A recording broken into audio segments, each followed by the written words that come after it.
নমস্কার। হ্যালো বন্ধুরা, সবাই ভালো আছেন তো? কয়েকদিন আগে কলকাতার ইকো পার্কের সোলার গ্লোব দেখে এলাম। 2024 সালের নভেম্বর মাসে এটি উদ্বোধন হয়েছে।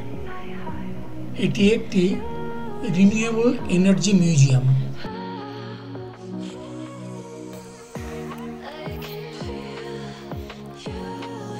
এটি ভারতের প্রথম সোলার গ্লোব।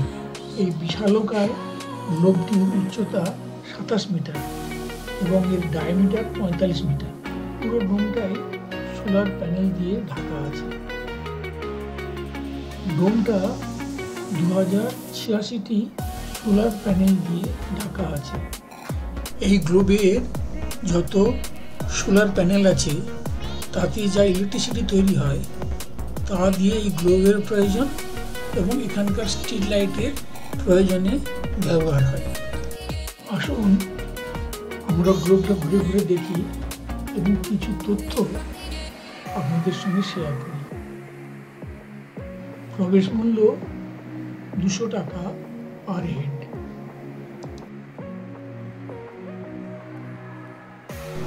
আমাদের এই যে পৃথিবী, এটি আমাদের মায়ের সমান। দূষণের কারণে আমাদের এই পৃথিবী ক্রমশ গরম হচ্ছে।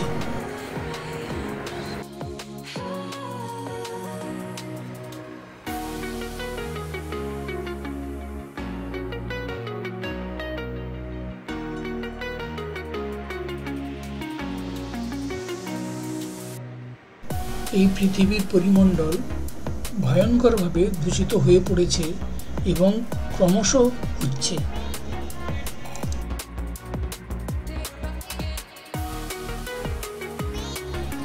প্রতিনিয়ত এই দূষিত বায়ু গ্রহণ করতে বাধ্য হচ্ছে।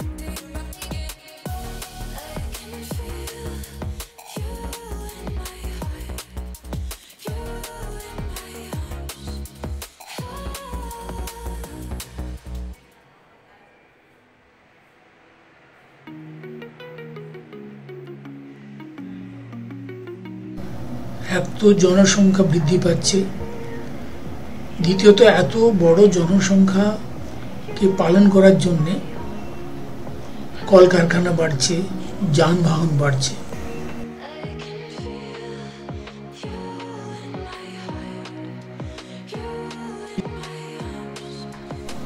বায়ু দূষণের সাথে সাথে সমুদ্রের যে জলস্তর তারও বৃদ্ধি হচ্ছে। তার কারণ মরু প্রদেশে যে বরফ, সে বরফ গলে যাচ্ছে।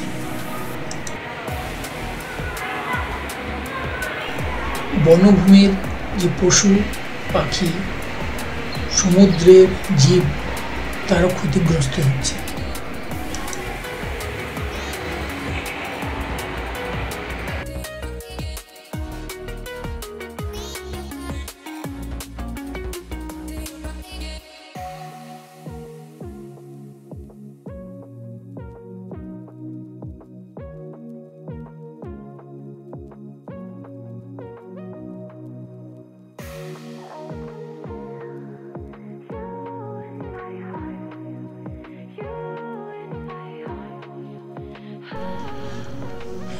সমীক্ষায় জানা যায়, দূষিত বায়ুর কারণে প্রায় 70 লক্ষ লোকের মৃত্যু হচ্ছে প্রতি বছর।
লোক বসতি বাড়া এবং কলকারখানা স্থাপনের কারণে প্রতি বছর প্রায় 30 লক্ষ হেক্টর বনভূমি কমে আসছে।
দূষণের হাত থেকে আমাদের এই পৃথিবীকে রক্ষা করার জন্য বৈজ্ঞানিকরা কিছু উপায় বাতলেছেন। রিনিউয়েবল এনার্জির উপর বিশেষ করে জোর দেওয়ার কথা বলা হয়েছে, যেমন solar energy, wind energy, hydro electric power ইত্যাদি। এর মধ্যে সোলার এনার্জির উপর বিশেষ করে গুরুত্ব দিতে বলা হয়েছে। এই মিউজিয়ামটিতে বিভিন্ন উপায়ে যেমন ভিডিও ইত্যাদির সাহায্যে দূষণের কারণ এবং তার থেকে রক্ষা পাওয়ার ব্যাপারে আমাদের একটা স্পষ্ট ধারণা দেওয়ার চেষ্টা করা হয়েছে। দেখে খুব ভালো লাগে। এসে সোলার সেলের ব্যবহারে কিছু শোপিস যেমন টর্চ, ইমার্জেন্সি লাইট ইত্যাদি দেখানো। সোলার প্যানেল লাগানো আছে, 2 ঘন্টা চার্জ দিলে 20 ঘন্টার বেশি লাইট পাওয়া যায়। একদিন পর্সেন্ট ব্যবহার করছেন, যে কোনো আপনার লাইটে এটা ধরলে আপনার 470 টাকা দাম আছে। ডিভাইসটা একটা প্লাগ পাচ্ছেন, ইলেকট্রিকে চার্জ করার সময় আপনি ইলেকট্রিকে চার্জ করবেন। এটা সোলার গ্লোব থেকে বেরোলেই পাশেই হার্বাল গার্ডেন দেখতে পাওয়া যাবে। এখানে post graduate of Ayurvedic education এবং তার রিসার্চ ইনস্টিটিউটের 146টি হার্ব ঔষধির গাছ লাগানো আছে। এর মধ্যে ঘুরলে বিভিন্ন হার্ব সম্পর্কে আমাদের একটা ধারণা তৈরি হতে পারে। অনেকখানি জায়গা জুড়ে এই হার্ব গার্ডেন, প্রবেশে কোনো পয়সা লাগে না।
একটু দূরেই বাংলার গ্রাম।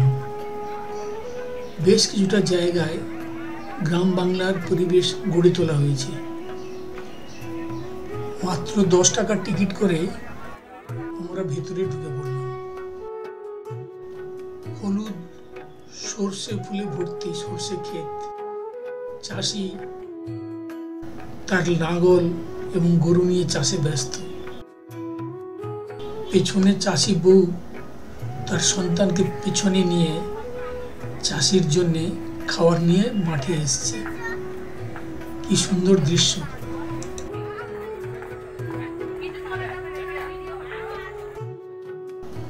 টলটলে জল নিয়ে পুকুর, তার পাশে নারকেল গাছ, তার পাড়ে লাউ গাছ, সঙ্গে লাউ ঝুলছে, পাশে রমণী সবজি খেতে চাষির কাজে ব্যস্ত।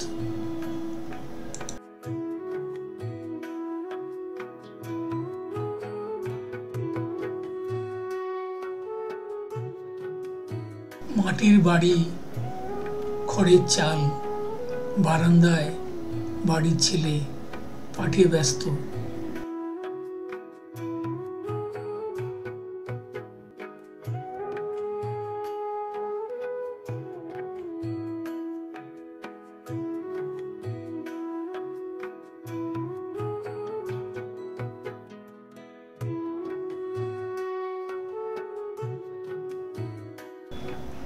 গ্রাম্য রমণী রাস্তায় দাঁড়িয়ে অবাক চোখে তাকিয়ে আছে।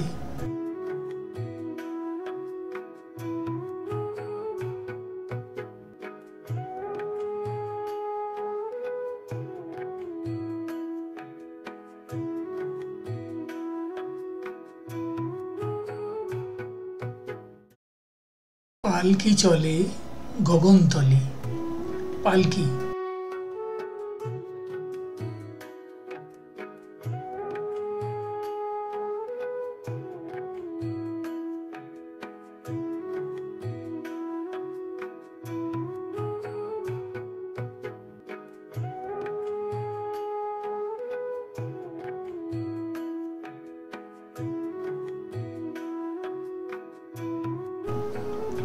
ঘরের দাওয়ায় গৃহকর্মে ব্যস্ত। মাটির উনুনে মাটির হাঁড়িতে রান্না হচ্ছে।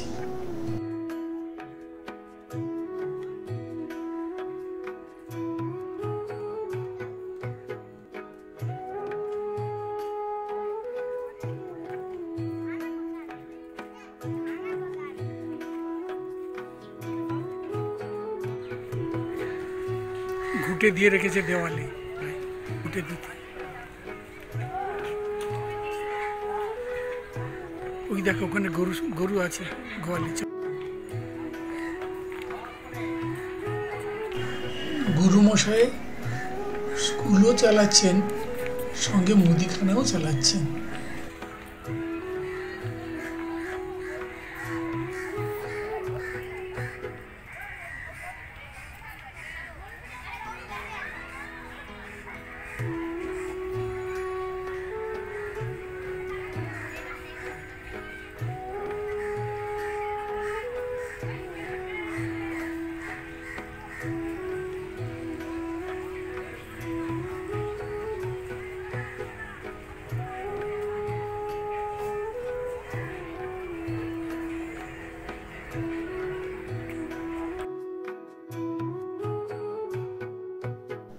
চণ্ডী মণ্ডপ,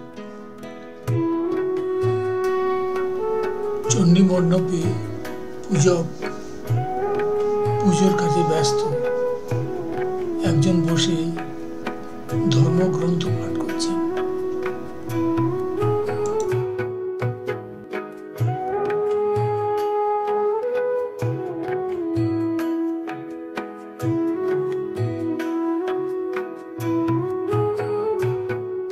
শহরের জীবনে হাঁপিয়ে ওঠা মন কিছুটা সময় হলেও এই গ্রামের পরিবেশে যেন অনেক শান্তি খুঁজে পেল।